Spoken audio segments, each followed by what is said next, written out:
Okay, so here we have the ring, and we have rinsed the burlap to make sure there's no chemicals, no processing chemicals in it. And it's cut oversized, but what I'm going to do is I'll turn this with the inside rings facing up, which will actually be down later.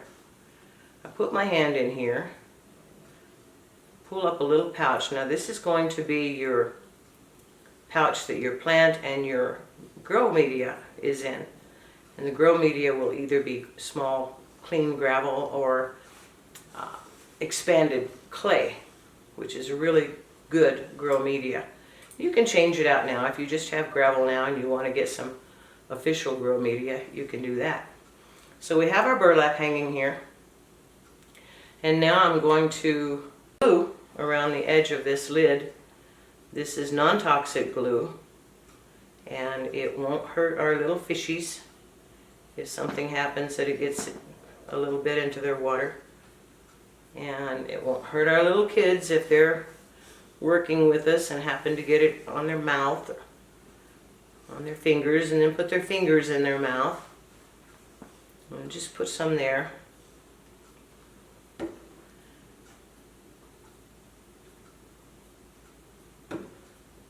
Now you want to hold your bag. This will go inside your jar later.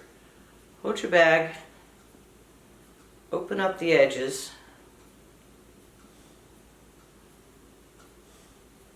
and form a nice little pouch around your lid. And I'm going to put that hair tie around the edge of this and just pull it down to hold this on while it dries.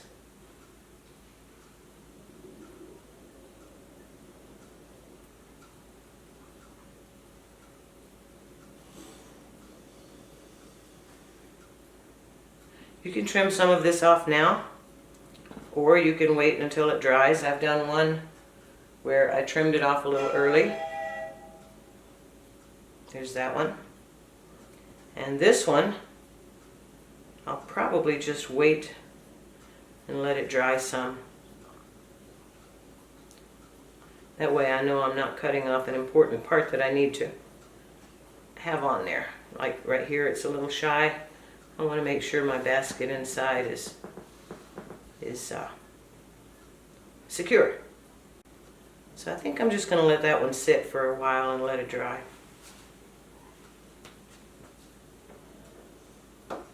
I have the written instructions in the February issue of the Olden Ways Gazette. If you're interested, you can check in at oldenways@gmail.com and order the issue of the Gazette. There's a lot more information in there. We have here 3 jars of dechlorinated dechloramine water. These 2 are half-gallon jars, and this is a quart. Now, recently, in the last 20 years, I suppose, public water systems have started putting not only chlorine in your water, but they're putting ammonia in your water, and it's called chloramine. And it used to be we could treat water just by leaving it out overnight. If you're on a public water system, chances are you need to follow the process of boiling your water for a full 20 minutes and then letting it cool down overnight. Because apparently boiling is the only way you're going to get the ammonia out of your water. So we have well water, and I have let it set out overnight, and we have our little fish here. I'm using standard aquarium gravel, and I'm using natural burlap. The plants that we're working with today are thyme, basil, and mint. These are all good herbs in your kitchen, which is why I've decided to use these. I have an extra jar of water that I will be using to wash the soil off with.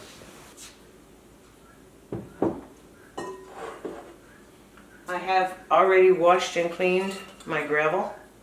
and it's been sitting in the strainer overnight.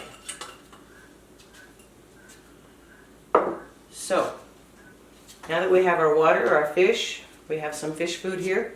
This is specifically for betta fish. It helps with their color. Okay, so we finished our little bag. It's still being held on by the elastic band, but we've trimmed it up nicely.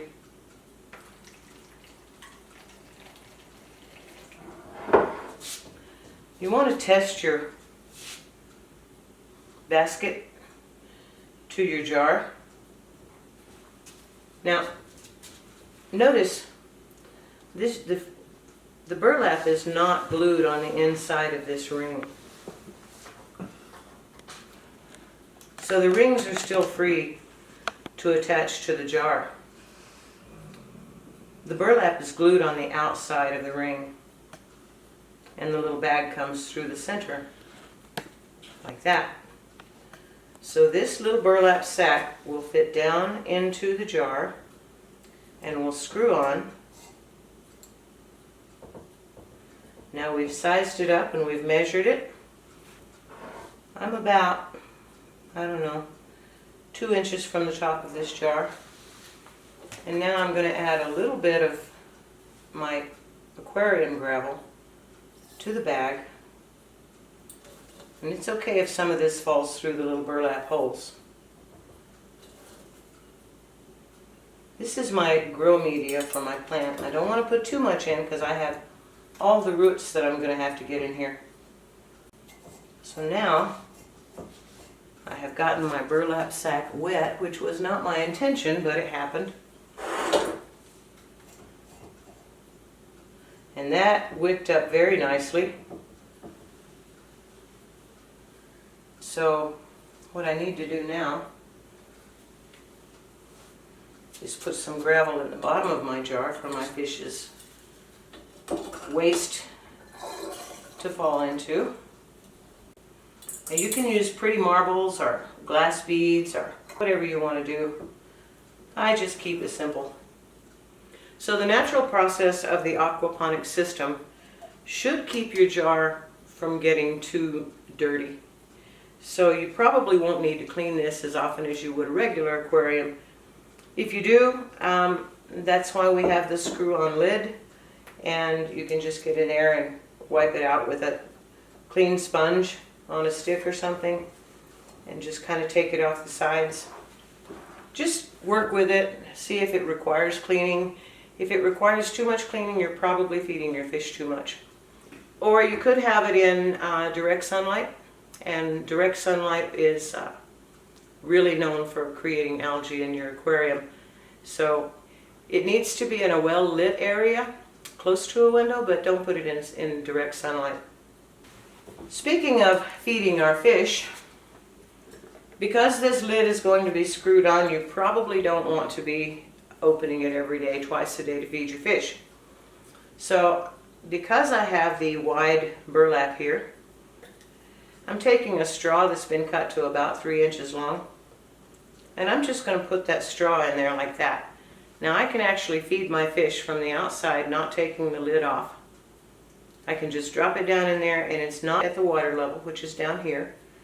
And I'll just drop a few grains of food down this straw. And that way I don't have to take the lid off of it. So the first plant we're going to use today is our thyme. Thyme is one of my favorite plants, and if you subscribe to the Olden Ways Gazette news, then you will find out why thyme is one of my favorite plants. It's recorded in history in all the way back to Egypt and the tombs, and it has medicinal purposes and medicinal uses that are beyond imagination. So everybody should have thyme growing in their kitchen. This is just a small potted plant, and what I'm going to do is break the soil away from it. It's not soaking right now, kind of moist. And I have a bowl here. What I'm going to do is take the natural soil off of this plant very gently. I don't want to damage the roots too much. And I think I'm actually going to break this one in half and only use a small portion of it so that my plant has a chance to grow. And you just work that soil off of it gently with those roots.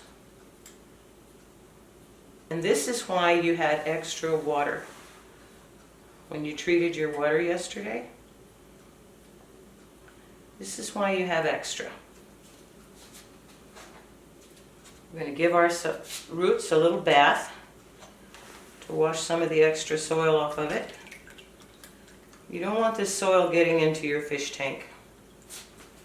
Soil is not needed in aquaponics. Just swish it around. We're washing the roots off. Okay, so now we've washed our root system off. You can see it's not perfectly clean.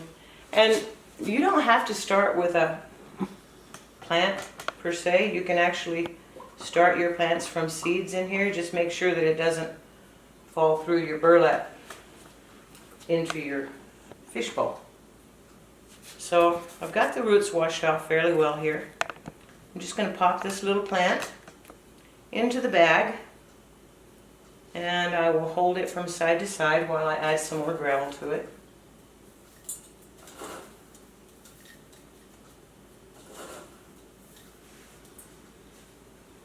I'll put it on one side, and now I'm going to the other side. Now spread your little plant out. Make a note that your fish feeder is still intact. I know it's going to fit. I'm going to go ahead and put my fish in there. Now, this little guy, I'm from the south, and I've always called him a Betta. My other half is from the east, northeast, and he calls them Bettas. I mean, he used to raise fish, so he probably knows more about it than I do. Very carefully, I'm going to reach inside here. My hands are clean. But I'm going to reach in here and pull the little guy out and very carefully drop him into his jar. Right. He doesn't agree with that. But there he goes. He now has a new jar. I left his store-bought water bowl and the water that I'm working with out in the same temperature for the last day or so. So there he is. He's in his jar. He's a pretty boy. And now we're going to put our plant.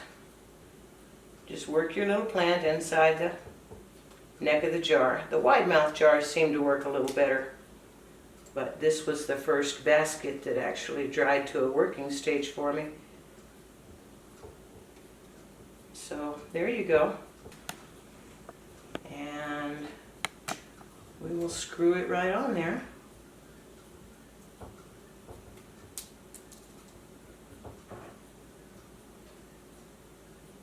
And I'm going to add some more gravel here. Just tuck it back in there.